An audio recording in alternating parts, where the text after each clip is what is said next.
Hello friends, आज मी बनवणार आहे गुजराती खांडवीची रेसिपी, जी फटाफट बनवून तयार होते आणि टेस्टला खूपच छान असते. अतिशय मार्केटसारखी बनवून तयार होणार आहे. आपण घरच्या घरी अशी बनवूया जशी मार्केटची असते तशी, फक्त थोडीशी हातचलाखी हवी आणि आपण जशी मार्केटमध्ये असते तशीच रेसिपी घरच्या घरी बनवू शकतात. चला तर ही मजेदार रेसिपी सुरू करूया. नमस्कार, मी अमिता पाटील आणि माझ्या चॅनलमध्ये तुम्हा सर्वांचं स्वागत आहे. तर मोस्टली लहान मुलांना बाहेर मार्केटमध्ये जे छान छान दिसते तेच खायला हवं असतं. तर म्हटलं चला बाहेरचं खाऊ घालण्यापेक्षा घरच्या घरी थोडासा त्रास करून खाऊ घातलेलं चांगलं. तर मी आज बनवणार आहे खांडवीची रेसिपी, खास माझ्या मुलासाठी. एक मक्खी मुझे बहुत परेशान कर रही थी यार, इसके बॉयफ्रेंड को तो मैंने नहीं छेड़ा जोक. तर इथे मी घेतलेला आहे 1 वाटी बेसन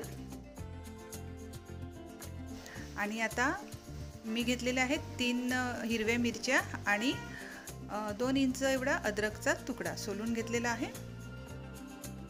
आणि आता हे आपण वाटण करून घेऊया. हे बघा, हे असं वाटण केलेलं आहे मी. आता काय करायचं, ज्या डिशमध्ये आपण खांडवी पसरवणार आहेत ना, त्या डिशला आपण अगोदरच तेल लावून घ्यायचं. मराठीमध्ये यांना ताट बोलतात. त्या ताटांना अगोदरच तेल लावून घ्यायचं, कारण की नंतर मग टाईम नाही मिळत. जेव्हा खांडवी बनवून तयार होते तेव्हा मग फटाफट हा प्रोसेस करायला लागतो. म्हणून तेल अगोदरच लावून ठेवायचं ताटांना. आणि आता काय करायचं, मी जितकं बेसन घेतलेलं आहे त्याचं डबल मी बटर मिल्क घेत आहे, म्हणजे ताक घेत आहे. मी 1 वाटी बेसन घेतलेलं होतं, तर त्याच वाटीने मी 2 वाटी ताक घेतलेलं आहे. तुम्ही इथे दहीमध्ये पाणी ॲड करून सुद्धा घेऊ शकता. इथे मी डायरेक्ट ताकच घेतलेलं आहे. आता छान असं हे मिक्स करून घ्यायचं आहे व्यवस्थित. आणि हे आपण अद्रक आणि मिरची वाटून ठेवलं होतं ते सुद्धा त्यामध्ये ॲड करायचं आहे. आता इथे थोडंसं बॅटर मला जरा जाडसर वाटत होतं म्हणून मी थोडंसं पाणी ॲड केलेलं होतं. छान असं व्यवस्थित मिक्स करून घ्यायचं आहे. आता कलरसाठी थोडीशी हळद आणि चवीनुसार थोडंसं किंचित मीठ टाकून घ्यायचं आहे आणि व्यवस्थित छान असं मिक्स करायचं आहे. गुठळ्या बिलकुल ठेवायच्या नाही आहेत. तुम्ही विस्करचा वापर करू शकता. अजिबात गुठळ्या ठेवायच्या नाही आहेत. छान असं पातळ बॅटर बनवून ठेवायचं आहे. हे बघा, चमच्याने दाखवते. हे बघा, असं एकदम पाण्यासारखं पातळ व्हायला पाहिजे. शिजवताना ते व्यवस्थित जाड होऊन जाते. तर आता काय करायचं, ज्या कढईमध्ये आपण शिजवणार आहेत ना, त्या कढईमध्ये चाळून घ्यायचं आहे. माझ्याकडे अशी छोटी चाळण होती, मोठी चाळण नव्हती, म्हणून मी चहाच्या गाळणीतच चाळून घेतलं. आता काय करायचं, गॅसवर ही कढई ठेवून द्यायची आहे. गॅस एकदम बारीक करून ठेवायचा आहे. अतिशय बारीकच गॅस ठेवायचा आहे, बिलकुल मोठा ठेवायचा नाही आहे, कारण की लगेच खाली लागण्याची शक्यता असते. आणि कंटिन्युअसली फिरवतच राहायचं आहे, चमच्याने फिरवतच राहायचं. इथे तुम्ही विस्करचा वापरसुद्धा करू शकता, कारण की लगेच गुठळ्या पडायला सुरुवात होतात आणि अवघ्या 2 मिनटातच हे शिजायला सुरू होते, दाट व्हायला सुरू होते. हे बघा, फक्त 2 मिनटं झालेली आहेत आणि आता हे दाट जाडसर झालेलं आहे. हे बघा, मी विस्कर आता यूज करणार आहे आणि फक्त 15 मिनटं लागली मला. गॅस एकदम बारीक ठेवायचा आहे. 15 मिनटात हे आपली खांडवी शिजून तयार होते.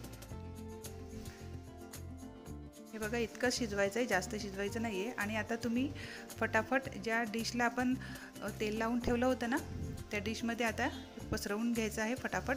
तुम्ही इथे कोणाची हेल्पसुद्धा घेऊ शकता, कारण की हे फटाफट प्रोसेस करायचं असते, नाही तर लगेच ते घट्ट व्हायला सुरुवात होते. तर इथे मी 2-3 डिशमध्ये असं लावून घेतलेलं आहे. फटाफट अशी खांडवी लावून घेतलेली आहे. जितकं फास्ट करता येईल तितकं फास्ट करून घ्यायचं आहे.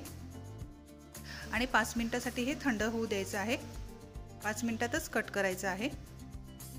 हे बघा, हे मी आता फटाफट लावून घेतलेलं आहे. आता थंड झालेलं आहे 5 मिनटात. आता आपण काय करायचं, 2 इंचाच्या पट्ट्या कापून घ्यायच्या आहेत. जशी मार्केटमध्ये खांडवी असते ना, तसे 2 इंचाच्या पट्ट्या कापून घ्यायच्या आहेत. आणि साईडने पण थोडंसं कट करून घ्यायचं आहे, म्हणजे निघायला असं सुलभ होते. आणि इथे मी खवलेला नारळ ॲड करत आहे त्यामध्ये. तुम्हाला नाही हवा असेल तुम्ही स्किप करू शकता. नारळ ऑप्शनल आहे पूर्णतः. आणि हे बघा, फटाफट अशी पट्टी रोल करत जायची आहे. थोडीशी हातचलाखी करायची आहे. हे बघा, वाटते ना मार्केटसारखीच. असं साईडने तेल लावलेलं असते ताटानं, म्हणून हे सहज निघून जाते. हे बघा, छान अशी खांडवी आपली व्यवस्थित तयार झालेली आहे. आता काय करायचं, ह्याला आपण फोडणी देऊया, म्हणजे तडका देऊया. तर मी एक छोटासा पातेला घेतलेला आहे. त्यामध्ये तेल ॲड करायचं आहे आणि त्यामध्ये राई टाकून घ्यायची आहे आणि मिरच्या टाकून घ्यायचे आहेत तिखटपणासाठी. तुम्हाला मिरच्या जास्त हव्या असतील तुम्ही जास्त ॲड करू शकता. मी 2 घेतलेल्या आहेत.